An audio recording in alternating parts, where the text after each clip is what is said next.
とこさん、脱保湿をね、徹底的にするときに、ごめんなさい、その、いろんな方に、シャワーと入浴はね、どういうふうにお伝えされるんです？そうですね。シャワーのまず目的をご理解くださいということで、うん。感染症とか防ぐっていうのは難しいようですけれども、できる限りそういった方向性にいかないように頻度を決めたりしますので、シャワーをダメというふうには、私は経験しかシェアできませんので、病院入院中には言われませんでしたので、もちろん重い時はシャワーは禁止にされていましたが、良くなってきてからはある程度頻度を目的を考えて、感染症を防ぐんだという目的を考えた上で頻度を考えてある程度入るのは構わないんじゃないか。ただし水のプレッシャーと温度ですね。プレッシャー強すぎるのはダメだということと、温度が高すぎると痒くなりますので、そういったことは気をつけなければいけないというお話はさせていただいております。うん。でいつもよくわからないんですけど、徹底的に乾燥させるんだったら、化粧水を塗らないのと一緒でね、厚着をしないのと一緒で、一切濡らさない方が乾燥すると思うんですよ、皮膚が。もうそうで全く濡らさなすね。い方が。乾燥はしますね。徹底はい。的に脱保湿をすると。皮膚を乾燥させることで、皮膚のターンオーバー、皮膚の再生が増進されると。であれば、全く濡らさないっていうのが、やっぱり早いんじゃないかなっていう気がするんですよね。感染症の疑いがあるときは、本人にちょっとわからないですけど、抗生剤を飲むっていうのは別にその時になさってもいいから、皮膚は徹底的に乾かすためには、シャワーも入浴も皮膚を濡らさない方が乾燥するといつも思うんですよね。うんうん。うん。一理あると思います。入らないでいると、それが良い症状になる時もありますし、やってみるとわかるんですけれども、ちょっと浴びたことで、逆にちょっとコンディションが良くなるっていうこともまたあったりしますのと、どうしてもここの部分はプロの部分になりますので、私たちですと体感でちょっと入った方がいいかなとか、そういうところまでしか判断ができませんので、ここは佐藤大先生に教えていただくというのでいかがでしょうか。よろしければお願いいたします。で、必要な時にはやっぱりシャワーかからんとあかんからね。細菌感染があるような時にする場合もあるし、語尾がいっぱいついてて、なんか気持ちが悪いとかね、そういう精神的な面の場合もありますね。だからそれはその人によっていろいろ変えることはあります。だから全く一律にこういうふうにするという感じではないです。以上です。ありがとうございます。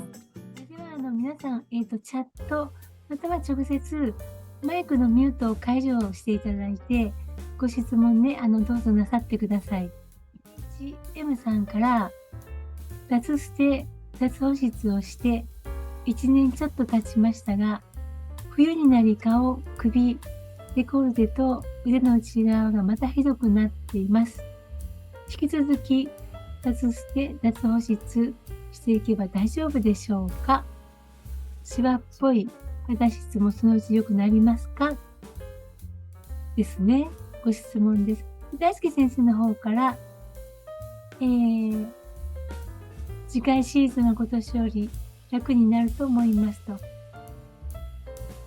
シワも時間が解決していきますというメッセージをいただいています。さとみさんから、3月から脱保湿をしています。首と頭がすごく痒くて、体が超絶だるいです。血液検査は佐藤健二先生に見ていただいて、健康有料児とおっしゃっていただき、問題はなさそうです。このだるさはこんなに続くものでしょうか？だるい、体がだるい。3月から早9ヶ月経ちますね。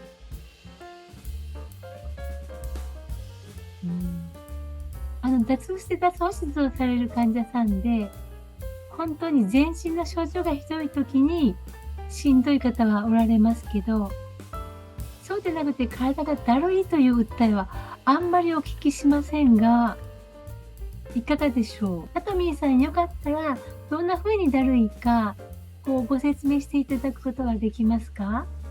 ちょっと説明しにくいですかね。血液検査で全く問題なくて、体が非常にだるいという訴えですね。佐藤先生、何かこういった方に何か、これだけの情報では何とも言いようがないですよ。そうですね。はい。佐藤さん、またどっかでもしマイクでご説明できそうでしたら、ご発言くださいね。次、直子さん。海外の脱保湿をしている患者さんで、脱保湿とレッドライト治療法を一緒にして回復している人を多く見かけます。レッドライトは治療を早めるものなのでしょうか？赤外線治療のレッドライト、赤外線治療違う。レッドライト治療。すいません、私存じ上げないので。赤外線治療だと思いますよ。赤外線治療。はい。赤外線治療は昔々日本でも非常にいろんなものに行われてきましたが、治療を早めるものではないのではないかしらと思います。チームさん、主婦なので家事をしていまして、乾燥で指先にいくつも亀裂ができます。痛くても今は何もつけず我慢してますが、バンドエイドも極力避けた方がいいですか？もうトッコさんも指避けられてましたよね。はい、ぐちゃぐちゃでした。指には見えないぐらいになってました。そうですね。やはり脱保湿をやるという、脱保湿で治そうと決められたのであれば、やはり脱保湿で治すわけですから、もうただただ乾かすんですよね。で、脱保湿だって言ってもやっぱりまだ何を塗ったらいいのとか、何か貼った方がいいのとかいろいろ出てくるんですけれども、基本はどこまでも完全に乾かすっていうか、何もせずに乾かす。で、塗らないことで、乾かすことで、自分の皮膚が自分で力をつけるのを待つということですので、当然のようにバンドエイドとかそこを貼ったところただれてきますし、全てしないんですね。ただどうしようもない時ありますよね。本当に何かしなきゃいけないのにもう血が出てとか、そういうどうしようもない時にほんの短期間応急処置としてするぐらいは、それはあると思います。でもそれは治療法の一環ではなく、本当にどうしようもない時とかそういうことであって、脱保湿で治すんであればどこまでもしっかり全部乾かしますが、ただ佐藤先生に教えていただいたんですが、どうしても耐えられない時にその亀裂に関して指のから上だけは神経の伝達系統が違うので、この亀裂に微妙に埋め込むぐらいのワセリンをすることはいいということはおっしゃってましたが、基本どこまでも早く治りたいのであれば、そういうことも何もしないことが一番早く治る近道だとは思います。どうしてもという時のお話だけは付け加えてさせていただきました。大変ですよね、指が切れてね、火事があったら本当に、ね、お気持ちわかります。やめてしまうというのははい、AI さん、愛さん、大体の内側などどうしても歩くと擦れてしまい乾燥がしにくいのですが、皆さんはどうされていましたか？大体の内側擦れますよね。工夫を教えてほしいです。はい。体重減らすことかな。体重を減らす。愛さんの体型がちょっとわからないんですけども、大体が細くなると擦れないということですね。はい。はい。下着で、シルクのペチコートっていうんですかね、少し膝ぐらいまであるシルクの下着もどうぞご利用ください。体重ね、急には減らないですけどね、頑張ってください。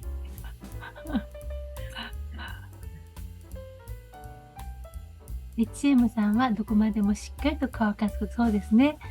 家事も捨ててしまうといいですね。はい。バンドエイドと一緒に。はい。皆さん、何かマイクを外してご質問いただいてもいいんですけども、いいですか？三浦綾香の塩刈り峠ですね。懐かしいお話でした。本当に。ありがとうございました。みどりさんですね。13年前に脱保湿してとても良い状態です。しかし、現在高校生の娘は体に発疹が広がり、脱保湿してもなかなか回復せず、いつも体をかいています。涙。私の押し付けではなく、本人が自分で本を読み、脱保湿を頑張るぞの気持ちが大事かなと思いました。もう自分で決めるのが大事ですね。人に言われてもうまくいかないですね。本当に頑張ってください。ともさん、7歳の息子は1年前から脱保湿しており、悪化もしないけど改善もしない。この1年を過ごしました。しかし1ヶ月前からかゆみが増したようで、ひどくなってきています。乾燥のせいとは思うのですが、去年の冬は悪化しませんでした。スイミングは影響あるでしょうか？温水プールですね。藤沢先生がいらっしゃったら、スイミングはノーになります。ノーになりますね。はい。佐藤先生は、温水プールのスイミングは許可されますか？試してもらいます。試し、はい。それで悪くならんかったらやったら運動になるからね。ともさんは一応悪化していらっしゃるんでしたら、ちょっと休憩して見てみてください。ということですね。はいはい。はい、その通りです。はい。それと、おっしゃる通りですと言ったんです。はい。ありがとうございます。とっこさんはメイクはされていると思いますが、どのタイミングでメイクを始めましたか？そうなんですね。とっこさんってメイクしているように見えるんですよね。とっこさんいかがですか？すいません、毎回講演会とか参加させていただくと必ず質問を受けるんですが、ごまかしメイクです。ですね、メイクはやはりステロイドの副作用を経験された方で、脱保湿で治した方は佐藤健二先生の方から LINE の時にもう一生しないぐらいのお気持ちでいてっていう感じでアドバイス受けるんですけれども、私もそれは大賛成です。っていうのはやはり脳が勘違いしてしまうんでしょうね。バーッとでちょっと塗っただけで出ちゃったりとか赤くなったりとか、そういう方が多いかと思います。私の場合はちょっと人前に出るとき必要だなという職場ですとかそういったところでですね、ごまかしメイクでアイメイクと口紅だけでごまかすというやり方をやっています。素肌ベースの部分には一切石鹸も使わなければもうそうですね、年間何回か何か落ちないものがついた時あるかもしれませんが、本当にそれくらい何も塗っていません。で一切塗らないのですが、そのアイメイクと、口紅に関しましては、退院して肌が落ち着いてからですね、落ち着いたな、いい感じだなっていう時ですけれども、ただし私ブログに書いてるんですけれども、人それぞれによってすごい成分が合う合わないが違うんですね。ですから私がこのメーカーいいわよって言ったとしても、それが皆さんに合うかどうかがわからないということと、口紅一つでも色の発色にいろんなものを使いますので、それによって違ったりするんですよ。ですからどこまでも実体実験で自分でやってみるということで、私のブログの中で、女優ではありませんがという記事がありますので、それぜひご覧になってみてください。答えが全部書いています。よろしくどうぞ。わかりました。今すっぴん、お肌はすっぴんですか？何にも塗ってないです。口紅とアイメイクでごまかし何ます。も塗ってない。ファンデーションとか。ごまかしです。はい。日焼け止めとかもじゃあ塗ってない。もう一切本当に何もです。あり何もがとうございます。水以外何かで水使う以外何もつけてません。だから潤い成分出てくるんです。本当にそれなんで、その忍耐です。それを続けると出てきますよ。大丈夫大丈夫、みんなトッコさんになれますよ。ありがとうございます。石鹸だし、ポイントメイク。ともさんごめんなさい。本当失礼しました。ともさんから2歳なりたての息子は生後保湿していませんでしたが、カサカサ赤みが出始めてから保湿するようになりました。ステロイドは塗っていません。1年前から保湿を完全にやめ、お風呂、シャワーもやめ、患部を見ずに目を見て話し、授乳もやめ、別布団で寝て、タンパク質を意識して食べさせてみますが、1年経って今もよく書いていて治っていません。症状はさほど重度でもなく、ステロイドも塗ったことがなく、若いからすぐ治るだろうと思っていたのですが、思いのほか時間がかかっています。他に何か足らないことはあるのでしょうか？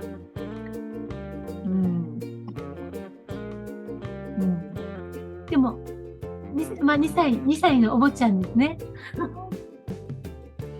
でもまだまだね、2歳だからまだまだこれからかもしれません。ごめんなさい、何が足らないかはわからないんですけど、佐藤瑞子先生の YouTube を全巻見ていただけば、漏れなく、回答が10個ぐらいは見つかると思います。どうも遅くなってすみません。RK さん。高校生の頃からアトピー症状があり、ステロイドを使用しましたが、それ以前からも乾燥肌でした。現在は脱保湿中なので、もちろん保湿はしていませんが、脱保湿により自ら油分が出て、もともとの乾燥肌も改善するのでしょうか。そうですね。自然治癒というのは、それしかありません。頑張ってください。いろいろ注意点については、とっこさんの読み切れないブログを読んでいっていただければいいんじゃないかしらと思います。とっこさん、今日もありがとうございました。どうもありがとうございました。世界を相手に頑張ってください。ではどうも今日は本当にありがとうございました。皆さん終了いたします。また来年ありがとうございました。お会いいたしましょう。